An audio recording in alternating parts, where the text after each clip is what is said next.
मुद्दा केवल राजनीति का नहीं है, मुद्दा सेना के शौर्य से जुड़ा हुआ है। मुद्दा राष्ट्रीय अस्मिता, राष्ट्रीय सम्मान से जुड़ा हुआ है। ऑपरेशन सिंदूर के तहत भारतीय सेना ने जो शौर्य का परचम लहराया, जिस तरीके से आतंकियों के गढ़ में घुसकर उनको निस्तानाबूद किया गया, और इसके बाद विपक्ष के वो पाकिस्तानी बोल, कितने रफाल गिरे, कितने आतंकी गिरे, कहां क्या हुआ, इन सभी सवालों का जवाब आज लोकसभा में दे दिया गया। लोकतंत्र का मंदिर रक्षा मंत्री राजनाथ सिंह ने दो टूक शब्दों में कह दिया है कि हमने वो किया जिसका हकदार पाकिस्तान है। गढ़ में घुसकर सेना ने 100 आतंकियों को ध्वस्त किया, 100 अड्डों को ध्वस्त किया, 100 आतंकी मारे गए और हमारा एक भी नुकसान नहीं हुआ है। साफ तौर पर रक्षा मंत्री ने कहा कि सुदर्शन चक्र उठ चुका है। हम शेर हैं, शेर मेंढक की बराबरी नहीं करते हैं, यानी पाकिस्तान को मेंढक कहा और भारत शेर, सेना का शौर्य, पराक्रम, शूरता। लेकिन इन सब के बीच में फिर वही राग, फिर वही तस्वीर विपक्ष ने सामने रखने की कोशिश की। एक तरफ ऑपरेशन सिंदूर पर चर्चा की शुरुआत हो चुकी है। 16 घंटे लोकसभा में चर्चा होनी है, 9 घंटा राज्यसभा को दिया गया है। लेकिन विपक्ष की तरफ से, विपक्ष के बड़े नेताओं की तरफ से, खासतौर से कांग्रेस के सीनियर लीडर, इस देश के पूर्व गृह मंत्री और वित्त मंत्री पी चिदंबरम ने कुछ ऐसा कहा जो एक बार फिर से विपक्ष को कटघरे में खड़ा करता है। पी चिदंबरम कहते हैं कि ये कौन कह सकता है कि आतंकी पाकिस्तानी थे। यानी ये सवाल पूछकर आपने न केवल हमारे देश की सुरक्षा एजेंसियों पर शक किया, न केवल आपने सेना के शौर्य का अपमान किया, बल्कि आपने देश की अस्मिता पर भी बड़ा प्रहार किया है। क्यों ऐसा हो रहा है कि बार बार सत्ता विरोध, मोदी विरोध करते करते कांग्रेस और समस्त विपक्ष पार्टियां राष्ट्र का विरोध करने लगती हैं? क्या विपक्ष की ये नीति, कांग्रेस की ये नीति उनके लिए सेल्फ गोल नहीं हो रही है?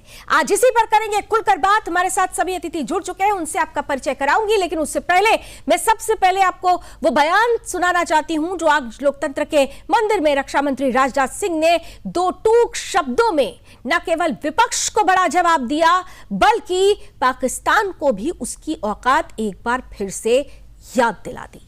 पहले बयान। 71 के युद्ध में, 71 के युद्ध में जब हमने पाकिस्तान को सबक सिखाया, मैं उस समय की सरकार को मैं बधाई देना चाहता हूं। हमने अपने राजनीतिक और सैन्य नेतृत्व की प्रशंसा की। हमने ये नहीं देखा कि किस दल की सरकार है, किस विचारधारा की सरकार है, इसकी चिंता नहीं की कभी। हमारे नेता अटल बिहारी वाजपेयी ने संसद में खड़े होकर उस समय के नेतृत्व की प्रशंसा की थी। हमने कभी, हमारे प्रतिपक्ष के लोग ये पूछते रहे हैं कि हमारे कितने बीमार गिरे। मुझे लगता है उनका यह प्रश्न हमारी राष्ट्रीय जनभावनाओं का सही से प्रतिनिधित्व नहीं कर रहा है। मुझे लगता है उन्होंने एक बार भी हमसे यह नहीं पूछा कि हमारी सेनाओं ने दुश्मन के कितने विमान मार गिराए।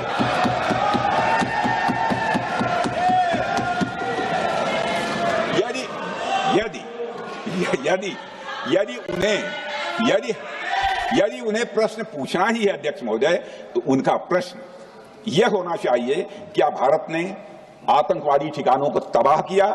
तो उसका उत्तर है हाँ।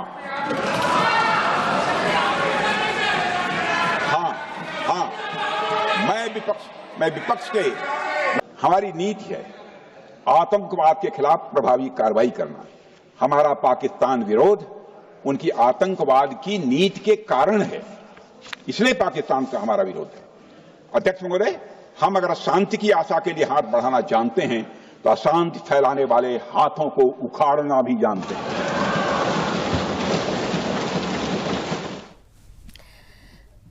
तो एक तरफ संसद में रक्षा मंत्री राजनाथ सिंह जब ऑपरेशन सिंदूर पर सरकार का पक्ष रख रहे थे, उस दौरान ही ऑपरेशन महादेव के तहत पहलगाम के पापियों को सेना ने 72 हुरों के पास पहुंचा दिया। जो लोग ये पूछ रहे थे कि आखिर कहां गए वो आतंकी, उन्हें आसमान निगल गया या धरती खा गई, उनको आज जवाब सेना ने दे दिया है।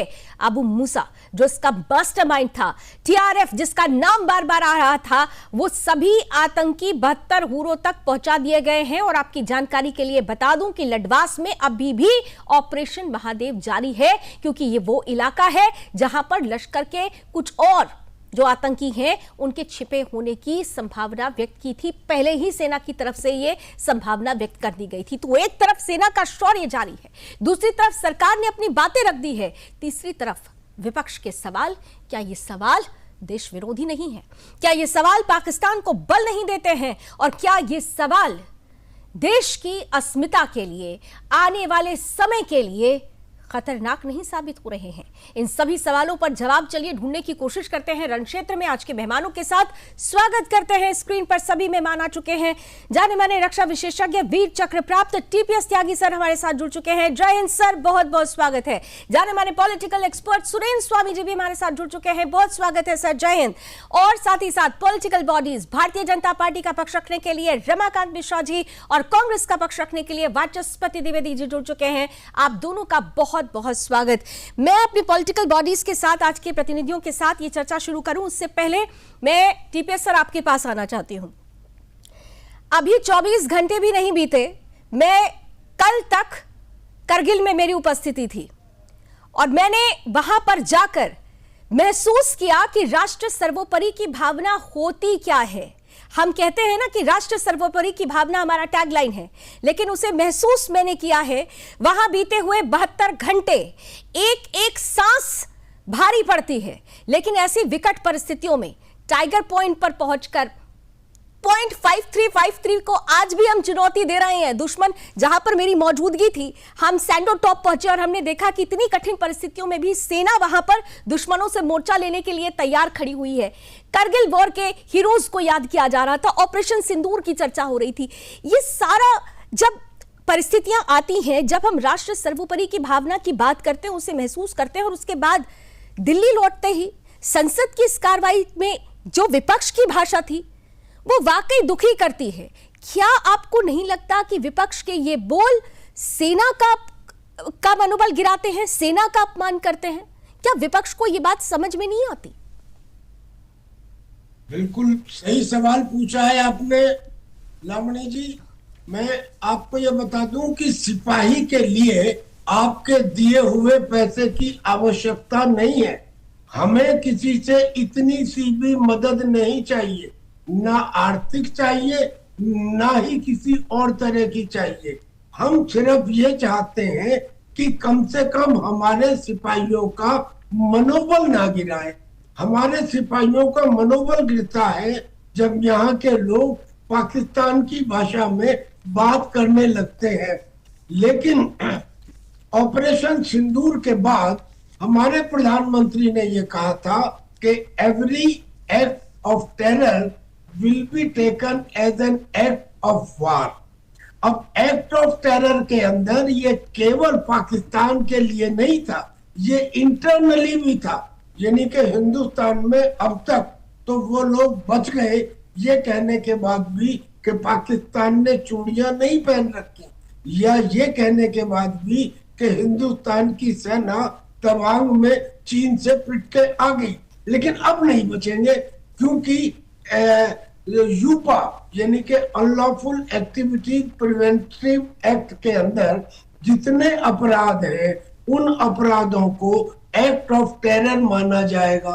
और एक्ट ऑफ टेरर का मतलब उनका जो पनिशमेंट है वो एक्ट ऑफ वार से होगा। तो अब ये ना समझा जाए कि हम पॉलिटिकल हैं, हमारा किसी पार्टी से जीरो भी मतलब नहीं। लेकिन इदम्बरम हो या चिदम्बरम हो, ये व्यक्ति जो इस तरह के सवाल पूछेंगे कि हमें बताया जाए कि जो आतंकी थे उनका पाकिस्तानी होने का क्या सबूत है, मुझे लगता है कि इनसे पूछा जाए कि इनका हिंदुस्तानी होने का क्या सबूत है, और फिर सरकार एक्शन ले या ना ले। जो आज के पूर्व सैनिक हैं वो भी जनाब पढ़े लिखे हैं, वो बाकायदा टीवी देखते हैं, टेलीविजन देखते हैं, उन्हें अपने नेताओं के आचरण और भाषण का पता लगता रहता है। और जो आज के सरहद के ऊपर तैनात सैनिक हैं, वो हमारे पूर्व सैनिकों के ज्यादातर बच्चे ही हैं। लिहाजा उनकी आवाज उठाना हमारी जिम्मेदारी है और हम अपनी जिम्मेदारी का निर्वहन करते हुए अब ऐसे लोगों का सार्वजनिक स्थानों पर सामूहिक बहिष्कार करेंगे। बिल्कुल, ये बड़ी बात आपने कही है सर। समय की थोड़ी सीमाएं, इसलिए मैं सभी अतिथियों से कहूंगी कि आज थोड़ा जल्दी जल्दी गागर में सागर भरिएगा। लेकिन वाचस्पति जी देखिए, ये महत्वपूर्ण हो जाता है। टीपीएस सर ने कहा कि आचरण और भाषण ये बहुत मायने रखता है, और आपका एक से खूब सवाल पूछिए, आपको अधिकार है, लेकिन सवाल पूछते पूछते सेना के शौर्य को अपमानित मत कीजिए। क्या कहना चाहते हैं पी चिदम्बरम साहब, आखिर ये कह के कि कौन कह सकता है कि पाकिस्तानी थे कि नहीं थे? जवाब आप लोग जानना चाह रहे थे कि क्या हुआ पहलगाम के आतंकियों का, कि आसमान निगल गया या धरती खा गई? तो आज 72 हुरों के पास हमारी सेना ने उन्हें पहुंचा दिया है। ये जानकारी आपको होगी जरूर। तो ऐसे में क्या आपको नहीं लगता कि आप लोगों को भी सवाल पूछते समय कुछ मर्यादा रखनी चाहिए? वाचस्पति जी, वाचस्पति जी को क्या मेरी आवाज पहुंच रही है? मुझे लगता है शायद वाचस्पति जी तक मेरी आवाज नहीं पहुंची। रमाकांत साहब, आप मुझे सुन पा रहे हैं? आइए सुरेंद्र स्वामी जी के पास जरा चलती हूं। स्वामी जी देखिए, हमारे देश की राजनीति की ये विडंबना ही है कि मुद्दों का चयन, विपक्षी पार्टी का खास तौर से मैं कहूंगी कि मुद्दों का चयन वो कर तो लेते हैं, लेकिन उन मुद्दों से जुड़े हुए सवालों की तैयारी शायद सही से नहीं हो पाती। और आज 55 मिनट से ज्यादा के पूरे अपने वक्तव्य में राजनाथ सिंह ने यह बता भी दिया, रक्षा मंत्री ने कहा कि रिजल्ट देखा जाता है, यह नहीं देखा जाता कि पेंसिल की नोक टूट गई या रबड़ नहीं था। ये तैयारी इनकी नहीं थी, और इसीलिए ये सवाल ऐसे पूछते गए जो सीधे सीधे सत्ता विरोध के बजाय देश विरोध हो गया। सुरेंद्र स्वामी जी। नहीं, आप बिल्कुल ठीक कह रही हैं। और हमें तो अब धीरे धीरे ये लगने लगा है कि जो ये विपक्षी गठबंधन है, ये वोट बैंक की राजनीति नहीं कर रहा है, बल्कि ये गजवाए हिंद की राजनीति कर रहा है। ये इस देश में जो भारत की चुनी हुई सरकार है उसको हटाना चाहता है, वो सनातन को खत्म करना चाहता है, वो राष्ट्रीयता को खत्म करके इस देश को टुकड़ों में खंडित करना चाहता है। और इसीलिए उसका कोई भी कदम वो नहीं है जो इस देश की एकता और अखंडता की कोई भी उसमें आपको आभास होता है, एहसास होता है कि देखिए ये स्टेटमेंट दिया है विपक्ष के नेताओं ने, ये हमारे देश को मजबूत करेगा।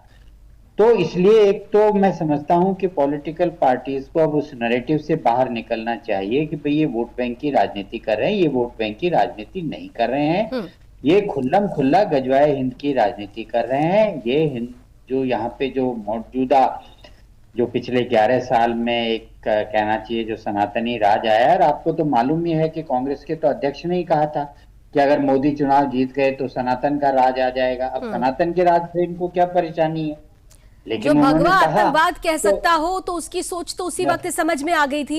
ये वही पी चिदम्बरम साहब है जिन्होंने भगवा आतंकवाद की थ्योरी गढ़ दी थी, और इसीलिए इस सनातनी सोच से शायद ये नफरत करें। आपका सवाल बहुत जायज है और उसी सवाल पर मैं वाचस्पति जी के पास आऊंगी, लेकिन उससे पहले मुझे बहुत छोटा सा ब्रेक यहां पर लेना पड़ेगा। ब्रेक के बाद भी जारी है।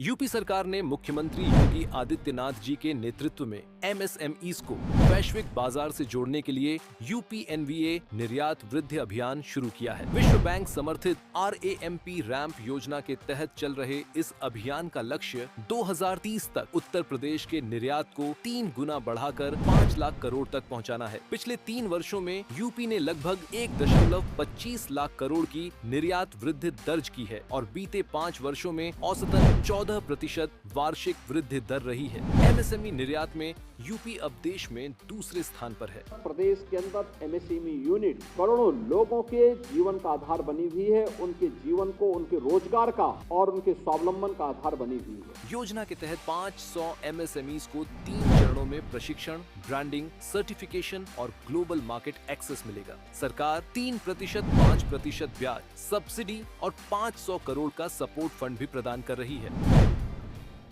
अष्टेलारल कैप्सूल भारत की प्राचीन विधि से निर्मित यूरिनल, किडनी एवं लिवर की सभी समस्याओं में लाभदायक। अष्टेलारल कैप्सूल आयुर्वेद का वरदान।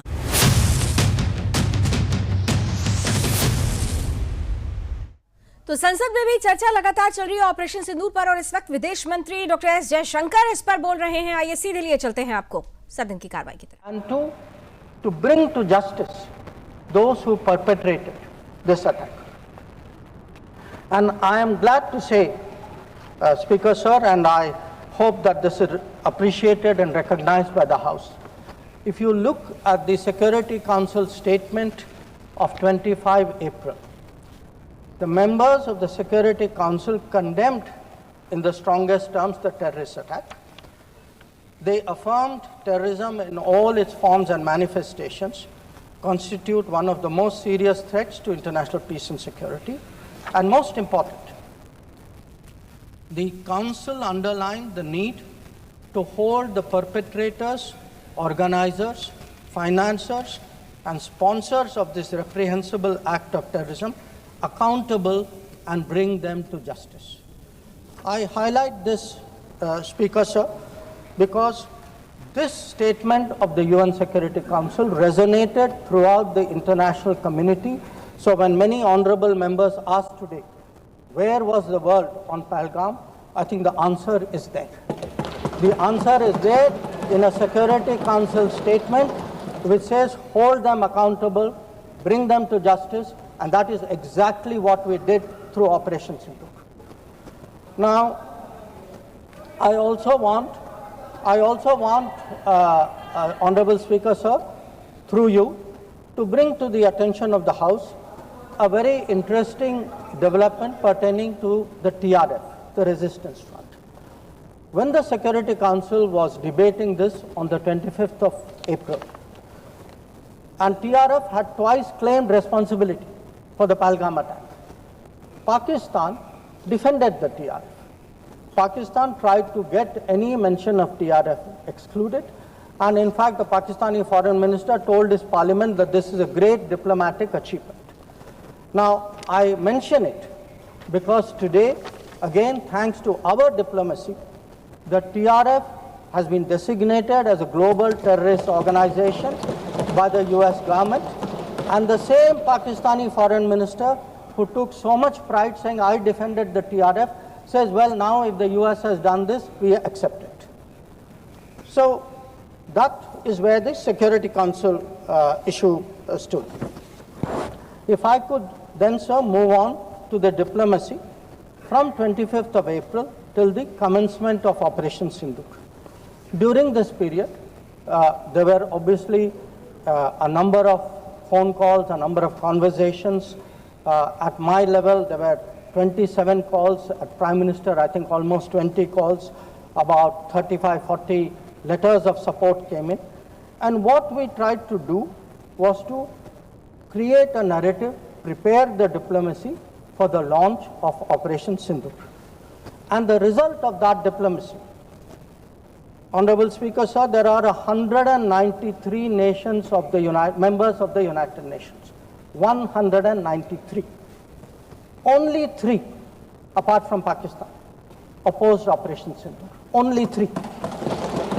If you look through this period, and I would be very happy to share with the House the exact positions of various governments, overwhelmingly, there was recognition that terrorism is unacceptable, that a country which has been attacked has a right to defend itself, and that India was doing exactly that.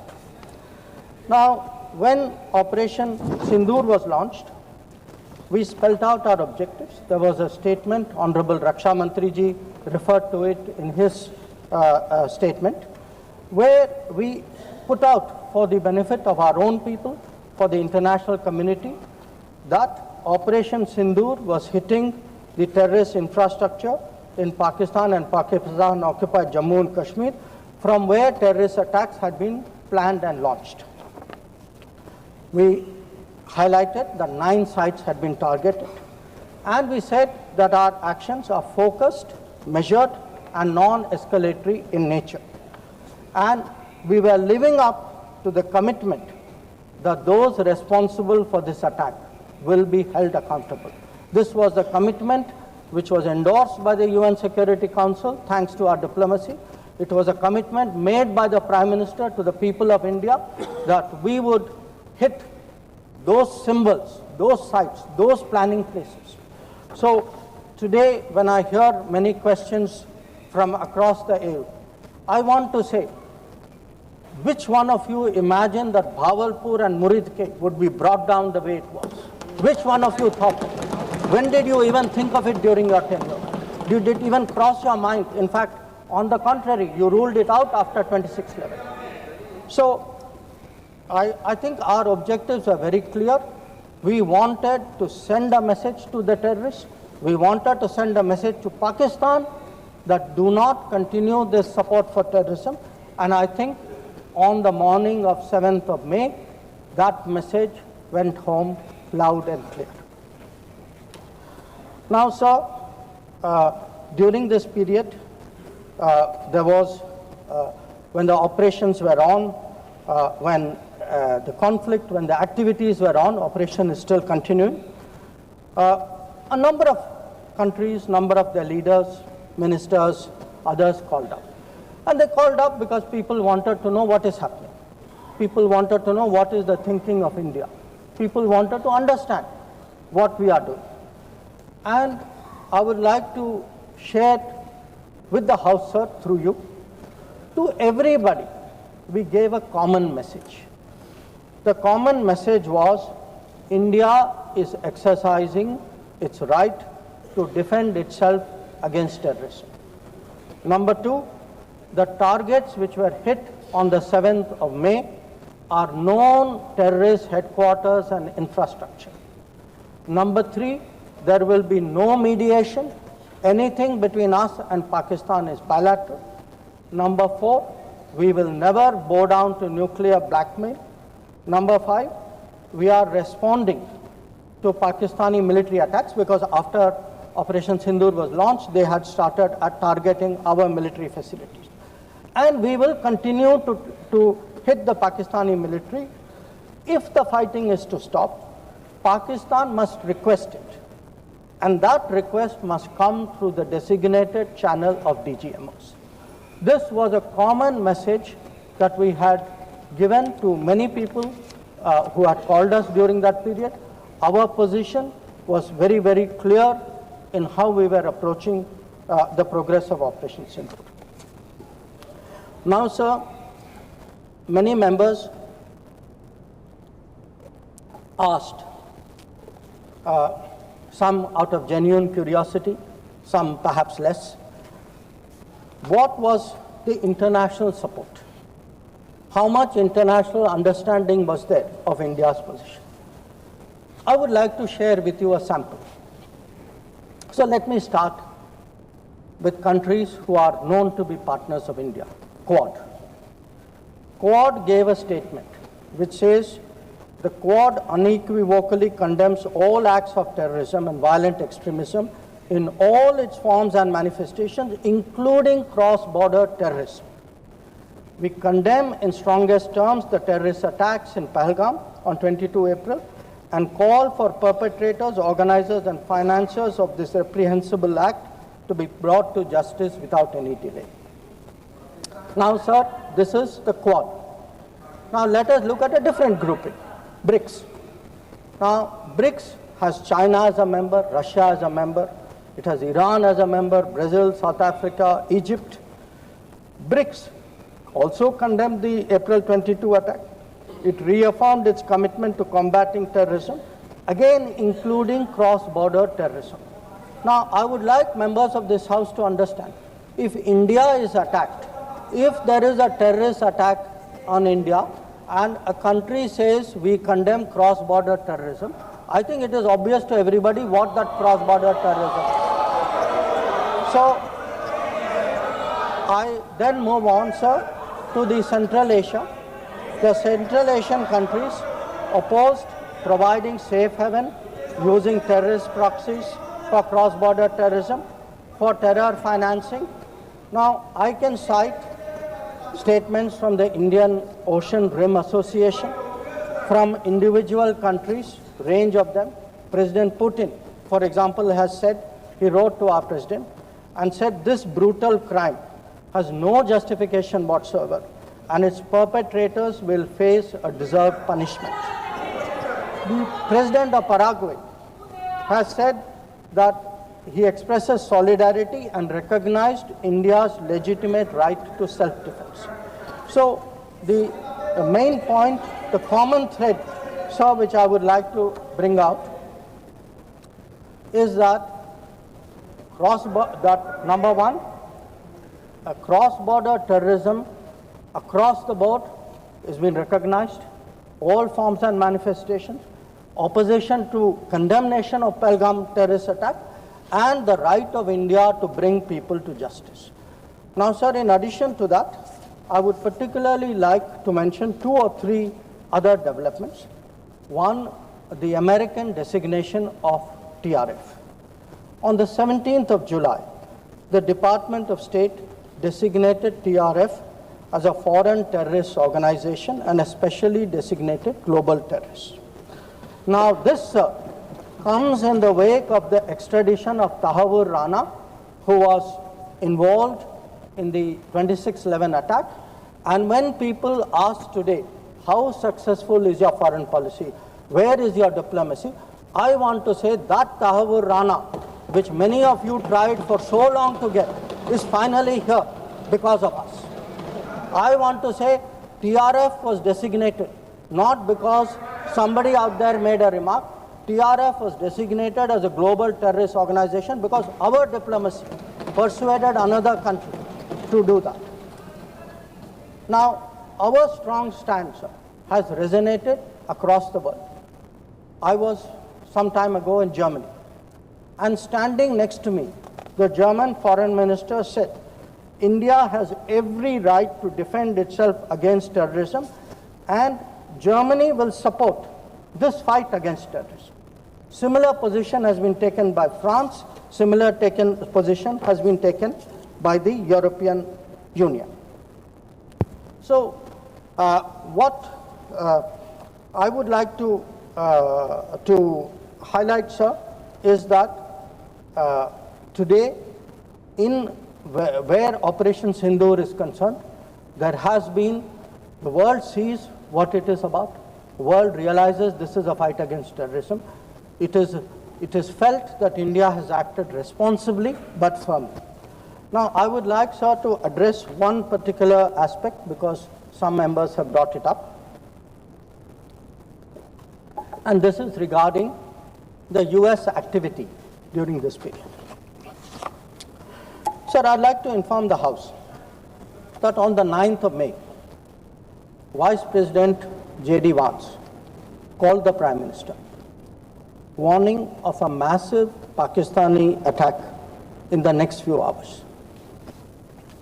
Prime Minister, in his response, made it very clear that if such an attack happens, it would meet with an appropriate response from our side. Now, sir, that attack took place and was foiled by our armed forces, and I think the House should collectively appreciate the performance of the armed forces in foiling what was a massive attack on the 9th and 10th of May. Now, our response, which the Prime Minister promised, was delivered, and it was delivered with devastating effect. I don't have to say anything. Every member has seen satellite pictures of Pakistani airfields. You can see from the state of those airfields, which shown by the pictures, what was our answer. Now, on the 10th of May, we received phone calls sharing the impression of other countries that Pakistan was ready to cease the fighting. Our position was, if Pakistan was ready, we needed to get this as a request from the Pakistani side through the DGMO channel. That is exactly